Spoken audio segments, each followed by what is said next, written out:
CMUEagles.com with Central Methodist men's basketball assistant coach Charlie Wilson as the team prepares to host Johnson Wales on Saturday. Coach, a team that your squad played last year, able to come up with a 69-57 win. What are some of the things that you can take away from last year's game about Johnson and Wales and apply it to Saturday? You know, they only got a couple players returning. It's a whole new team for the most part. Same coach. They play super hard. And that's something we learned at their place last year, that you have to match their effort. They shoot over 28 free throws a game. So they're always attacking. Just some nights they just don't get shots to fall. So we got to make sure we match their effort. We get down and defend and kind of do the things we want to do. In last year's game in Colorado, your team held a 3-point lead, eventually stretched it out a little bit in the second half for a 12-point win.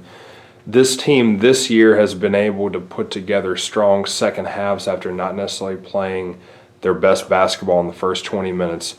Is that something that you stress to your team on Saturday, to put together an entire 40-minute game? Yeah, absolutely. We've really been struggling out of the gate, except for a couple games.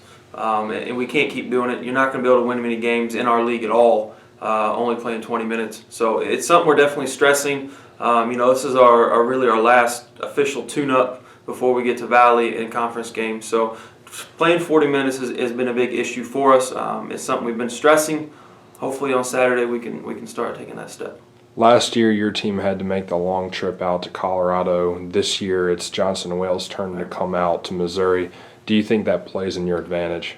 Well, normally I'd say yes, but against Johnson and Wales, no. They're the only NAI in Colorado. They're an independent. They don't belong to a conference, so they're constantly traveling. I mean, they're going to North Dakota, New Mexico, you name it, they're going there. So I think them getting on I-70 and driving 10 hours is just a normal weekend for them.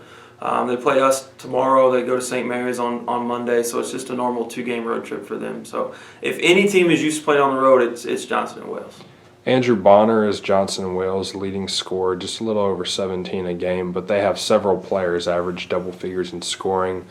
Who are some of the players to watch for Johnson and Wales, and why?